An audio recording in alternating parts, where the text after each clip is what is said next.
Welcome back into Talking Fitchburg. Joining me today for the Fitchburg Historical Society, I got Catherine Snyder back on the show. Catherine, welcome back to TF. How are you doing today? Thank you, Jeremy. Always good to be with you. Yeah, well, you've been running the show lately. I haven't had a chance to talk with you really. I mean, once you interviewed me, you became a star. So, you know, you don't need me anymore to do what you do here. You've been doing a great job.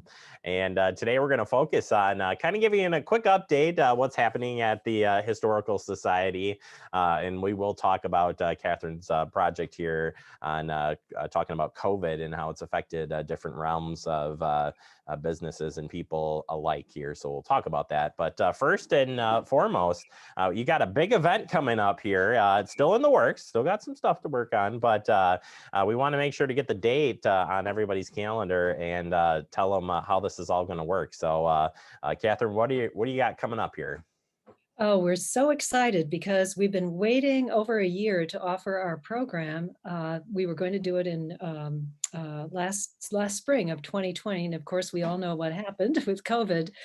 So we needed to rescheduled a couple of times actually, and our speaker was so great to be waiting in the wings and said, "Well, whenever you're ready." So with COVID this past year, we've had to delay and delay. However, we decided as a board to be very brave and go into this new world of Zoom technology, thanks to Fact TV being our partner and helping us with that. We are going to be offering our spring program on Sunday, April 25th at 1:30 in the afternoon. And registration will be done for our program via Zoom registration, and that will be done through the Fitchburg Historical Society website. So going to our website, fitchburghistory.org, the registration form will be available there. Very simple, just with your name and your email address. And then once you register, your Zoom link for the program will be available. So you can join us from wherever you are in the world for that program. And the program is, I think, one that will be very interesting because it's from an art perspective. We have invited Melanie Herzog from the art history department at Edgewood College to speak on Ida Wyman, who was a world acclaimed photographer who resided in Fitchburg the last years of her life. So we can claim her as a Fitchburg resident. And she's just, her photography is absolutely stunning. Her photography is well known for taking pictures of everyday, everyday scenes of people, particularly uh, where she did her work in the 1940s and 50s in New York City. So her scenes of everyday life in New York City are stunning to see. So that's what she's most noted for. Although she worked for Life magazine, Look magazine, which were publications that were widely read culturally in the United States, huge cultural influence here. So that's going to be our program, and we are just so excited about it to offer it to the whole community of Fitchburg, or wherever, as I said, wherever people are located, they can register and join us on Zoom.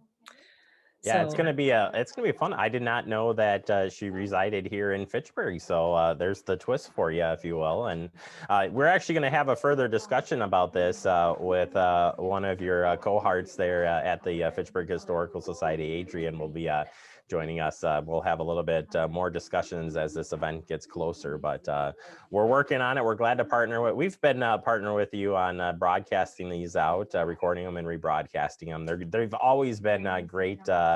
You've had some great guests along the lines, and this will be another a great addition to the great list of special guests.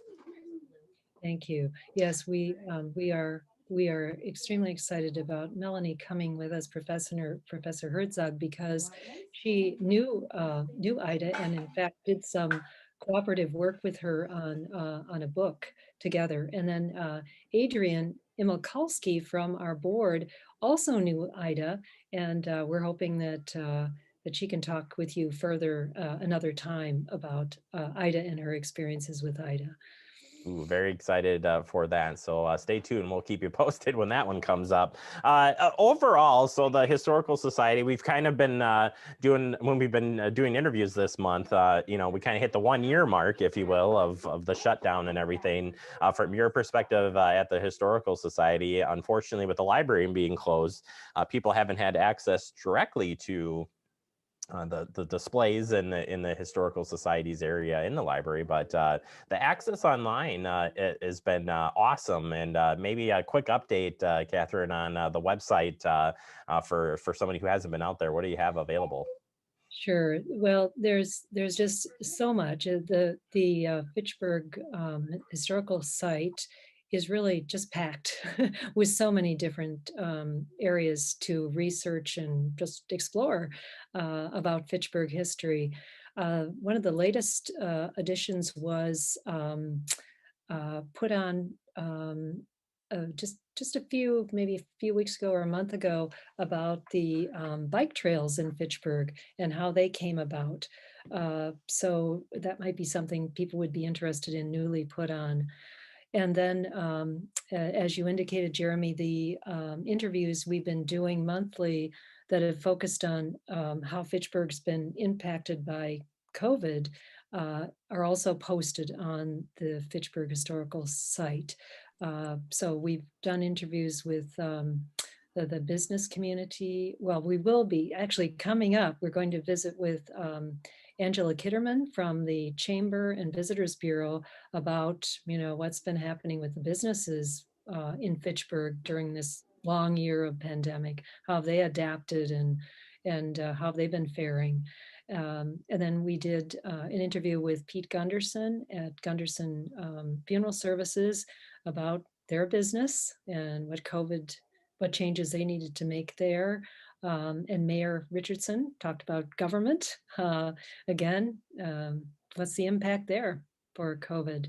And then the elections last year, what that was a very interesting story to hear That's its about. own story. You Yeah. throw COVID on a crazy election season. It's that one was a very interesting one to hear from the an election inspector there. Yes, and I think we're hoping that these stories that we're preserving historically will be able to be a record of Fitchburg walking through this year of COVID. And people will look back on and say, how did they do that? What was involved? What did people have to do? How did they survive that year that is so close to us now that we're living through it? But if you think about it, our children, our grandchildren, will wonder what it was like, and we'll hopefully have that preserved for them to look back on.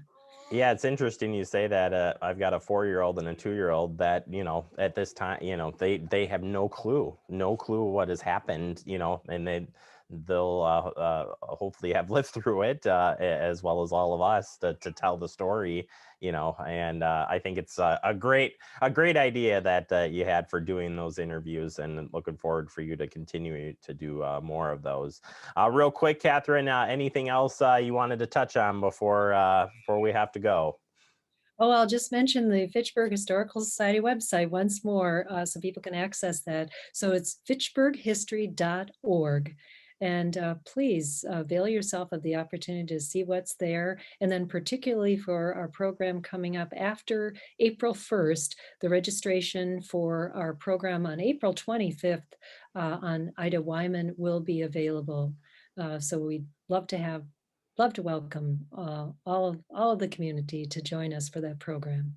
Yeah, it will be a good one indeed, and looking forward to your next interview with Angela coming up as well. Catherine, thank you so much for jumping on, and appreciate your time as always, and we'll talk to you real soon. Always a pleasure, Jeremy. Thank you so much. You betcha. All right, I'll take a quick break. More to come. You're watching Talking Fitchburg. We got a you betcha in there too.